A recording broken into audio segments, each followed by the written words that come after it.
V'yomer Hashem el Avram. Hashem says to Avram, Lech Lecha mi'artzecho, u'mlaretcho beis avicho. Hashem says, Avram, go for yourself. Otherwise, it could have said Lech. What's Lech Lecha? From your land, from your birthplace. Beis avicho, from your father's household, el ha'aretz asher areko, to the land that I will show you. So over here, the Palaturim, he addresses, it says Vayomer. Could have said Vayedaber Hashem el Avram. What does it say, Vayomer? Amira. And over here it seems to be, it's a charge. It should be in a more formal, right, term. So he says, Posel ba'amira b'lo sheniber bo olam shebasor ma'amros niber olam. Because this is one of the Asor Nisyonos. If Avram himself actually meets the challenge of these 10, what happens? The whole world, its value, takes on purpose. Right? That's Avram Avinu. So therefore, that's one way to understand it. Asor ma'amros niber olam. Or you could explain it, as we once said, Chazal say, we find the Torah tells us, it says Biboram. By creation it says Biboram, so the Medrash tells us that Biboram are the same letters as Avram. Biboram is Avram. So the way the Maral explains it, that Avram himself was the beginning of a new creation. As Noach was the beginning of a new existence, Avram, when he came on the scene, he was the beginning of a new existence.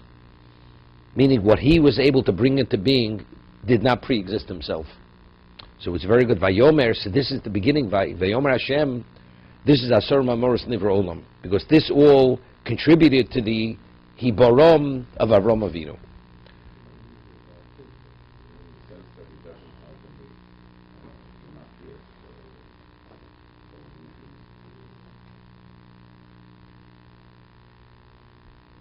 But I understand what you mean. No. I see you don't. I see you don't learn Balaturm that often. Most Balaturm is not necessarily gematrius, not necessarily. Okay. V'kulo nivra elu b'schus Avram kachsiv olav maimer. Therefore, it says maimer rather than dibur.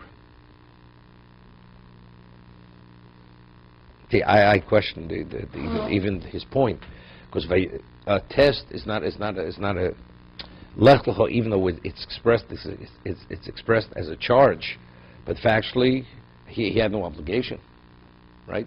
Avram Avinu had no obligation. Lech Lecha, he says, go. It's in your best interest to go. What about if he would have chosen not to go? Did he violate a Torah violation? Avram Avinu, seemingly not, right? So so therefore that's why I couldn't say V'yidaber. V'yidaber means it's a charge in a formal manner. Hashem is speaking. So the Baal Turm understands, but nevertheless, that since it's something which it's in his best interest, it's not something which is which has no significant consequence. Therefore, it should have been more formal. I mean, that's where the Baal Turm is coming from.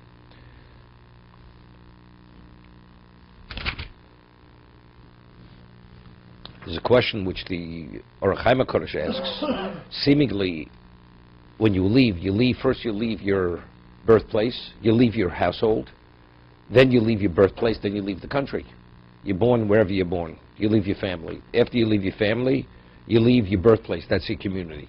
And then we talk about leaving the land totally. So in order, it should have said, B'beis avicho, mimolaretcho, mi'artzecho. What does it start from? Artzecho, molaretcho, beis avicho. It's backwards. Correct? That's the question. So what would you say? What? What is the answer?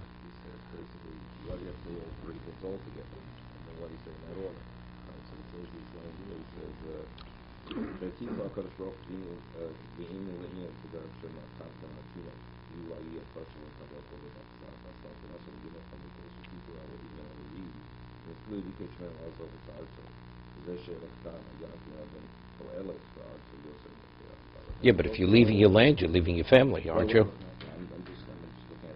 Okay. Look at it. How many hours you've been flying? 12 hours. You had enough time to look at it on the plane. Okay. Well, that's one. He has two approaches. One is the order of difficulty, like we say, bintcho, shehevcho, to increase the difficulty, to increase his schar.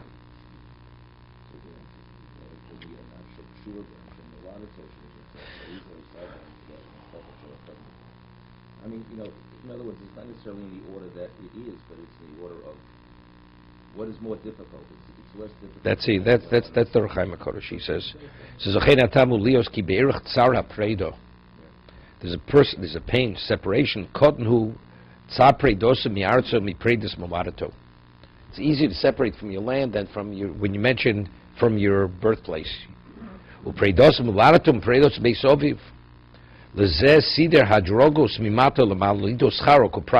is both.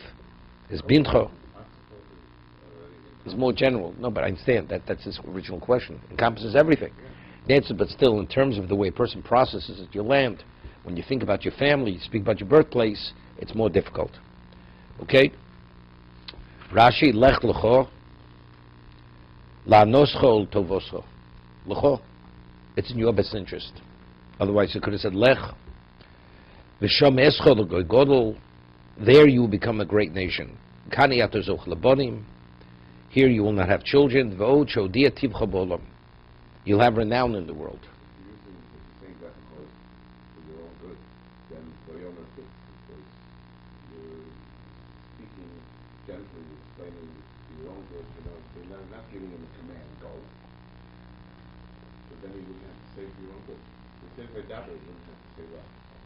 Not necessarily. Person gives somebody a charge in a better way. You understand? It's in your best interest. Okay? That's the guarantee that you follow it. No, which means if it's difficult, that's to make it. I mean, let's ask a question. Avraham Avinu already was Nur Kazdim. I mean, he has to be given incentives to go. The man already was willing to die. Hashem has to say, Lech Lecha, he should Lech. Right? Why did you say Lech should have been enough? What do you have to add Lecha? The going. Go for yourself. It's in your best interest. So evidently it seems, according to simple understanding, that, as I always mention in Rameir Simcha, sometimes it's easier to die than to live your life committed to something. Why? Dying is once. You die, it's over. To live your life continuously, where it's a struggle, it's not so simple. So similar over here. Going to Gur Kasdim, either you live or die. You want to live as a pagan? I prefer to die. But to go and give up everything and be in a strange location where it's an unknown, maybe that's too much. Therefore, he had to be given the incentive. L'cho, eschol godol, you'll have renown, you'll have whatever you'll have. Therefore, he had to be given all these other incentives.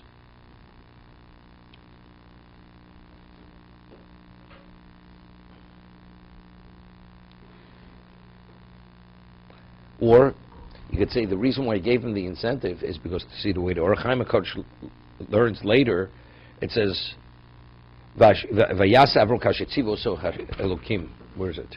He gives him all these things. Then the Torah tells us, Vayelech Avram kashediber elov Hashem. Right? It starts with Amiro. He went kashediber elov Hashem. That was the test. Why are you going? I tell you have Olam Haba, you have good things, and this person says, I'm doing it because you commanded me. That was a test. How was he gonna do it because of the incentives? So that's the reason why he offered the incentives. So by him going and doing it only for the sake, Hashediba Elav Hashem, that's why he presented, not that he could have done it without, but because again, Hashem wanted to give him the opportunity that he should maximize on following Hashem's order.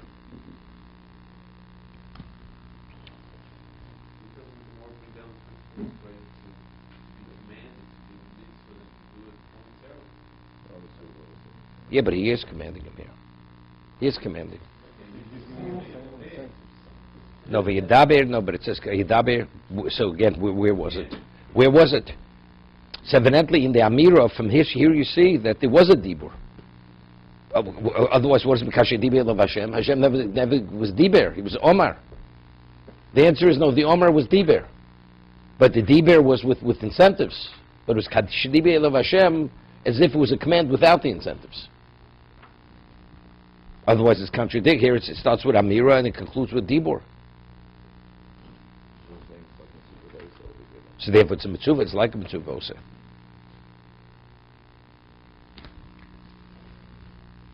I always ask a question. I mean, Avram Avinu, he was one of the most humble people. I mean, did he need it? I'll give you renown in the world. What Avram's looking for renown. It's more than Kiddush. It's more than Kiddush for his effectiveness. Exactly. That's what he. I mean, what's the objective? The world is a pagan world. He has to change the world. If he's an unknown entity and nobody's attracted to him, so what's his value? He's limited to himself. If you look in the Medrash, Avram Avinu did it, because it says Hashem nefesh osab choron. So he did outreach, right? But the faction was very limited. Hashem says if you want to really be effective, Lech Lecha mi'aretzcha go el oretz asher areko. There you really be effective. And the Medrash tells us that what is it analogous to? If you have a flask of perfume in a cemetery, I mean, so who could benefit from the fragrance of the perfume? There's nobody there. So you take the flyton, sluchashel flyton, take it from the base, between the dead, put it among the living. That's the Medrash.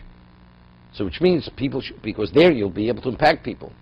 But without odiyah tivcha ba'olam, but if he's not going to have any renown, so how are you going to be effective? So again, like David's, he's giving all the tools that he should be able to be most effective.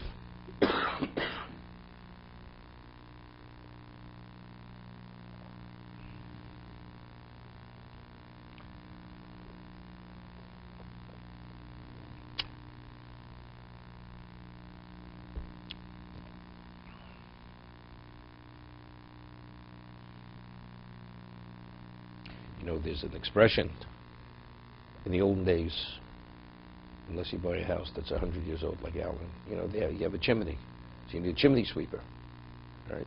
So they used to say, you know, people involved in kiruv, especially in the olden days, that although you do phenomenal things, but you know, but what did the chimney sweeper look like after you finished cleaning the chimney?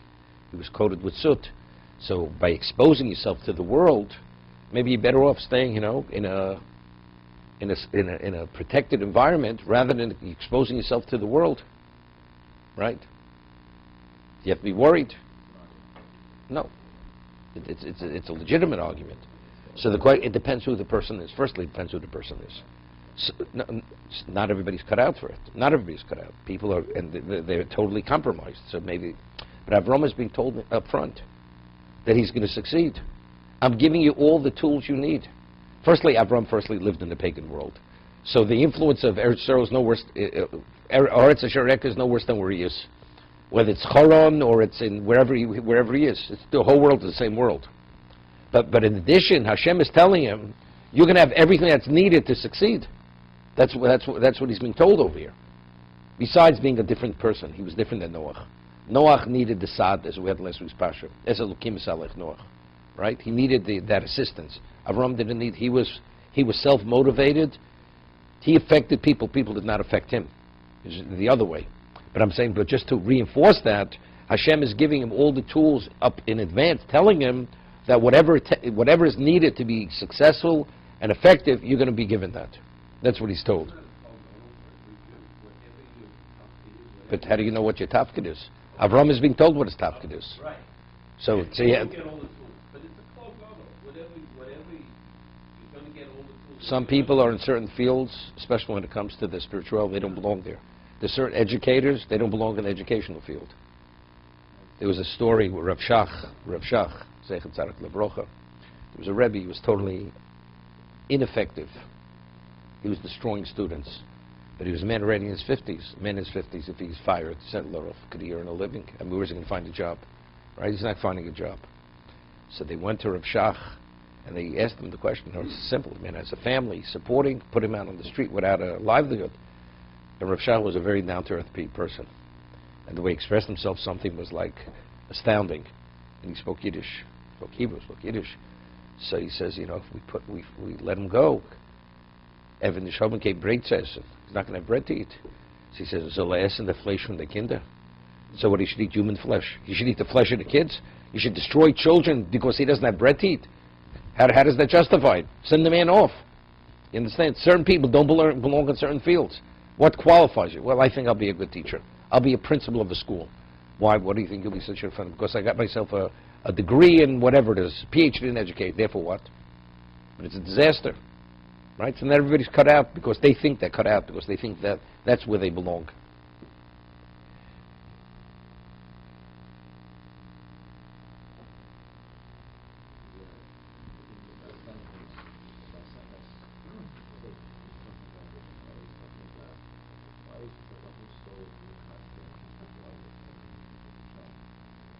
You mean it's not expressed? Is that it's alluded to? It's a medrash.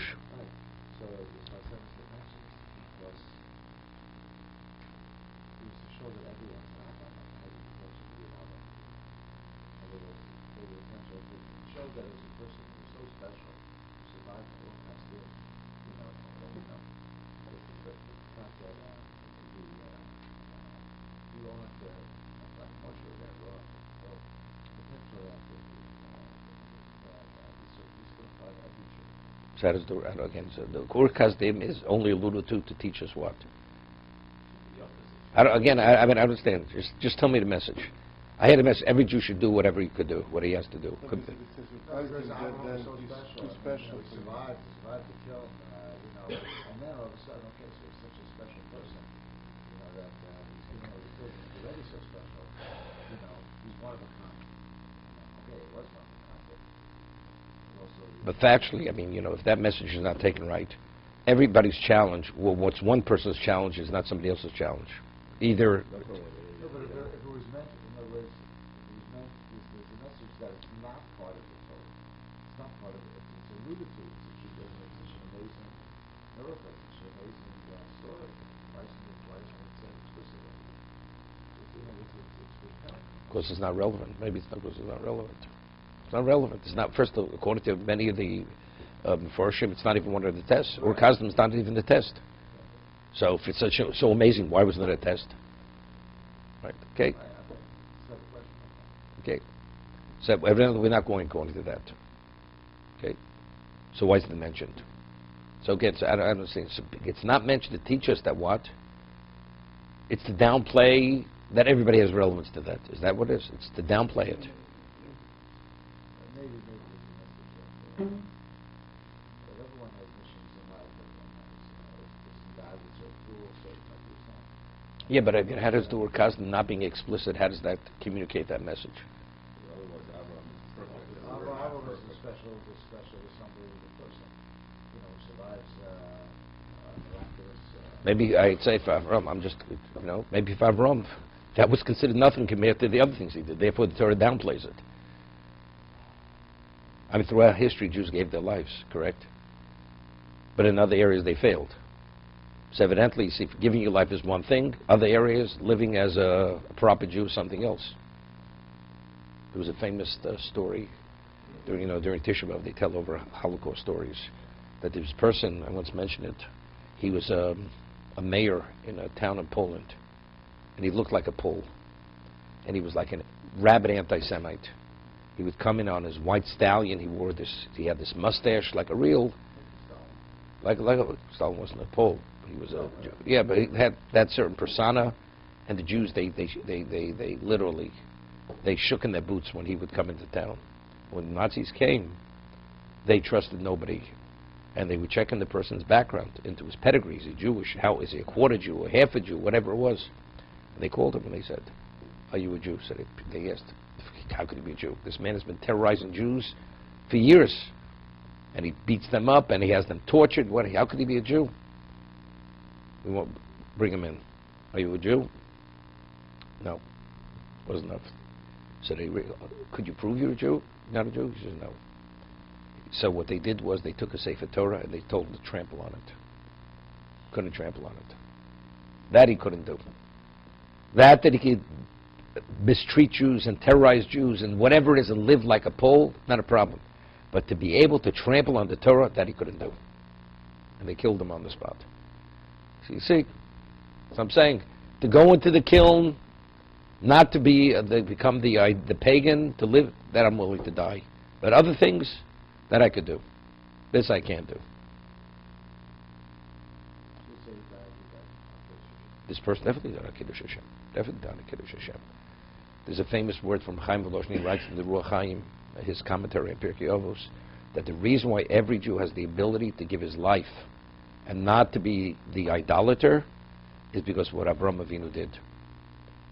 Because Avram gave his life, he inculcated in his neshama and every Jewish soul that will ever come to existence the ability to give your life, not to be an idolater. That's a famous word from Rav Chaim Voloshin. And he writes there that if a Jew has a yearning throughout the ages, especially in Europe, Jews always had a yearning to go to Eretz Yisrael. So the reason why Jews have that yearning is because Abraham, Hashem said, Lech Lecha, and he met the challenge. Therefore, every Jew has a yearning to Eretz Yisrael. If you remember, years ago, every Jewish home had something about Eretz Yisrael in the house in the 50s. Every Jewish home. And even in Europe, people had something about Yerushalayim, something about the Beis HaMikdash. Always there was an attachment. Jews always, they dreamed that if they could afford it, they would want to die in Israel. They'd want to die in Eretz Yisrael. Why was that the dream and the aspiration of every Jew? So Rav Chaim Voloshin says that comes from Avraham Avinu. That attachment to be continued. Today,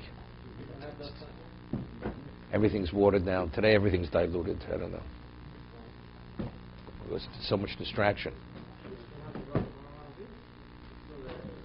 Eretz Yisrael.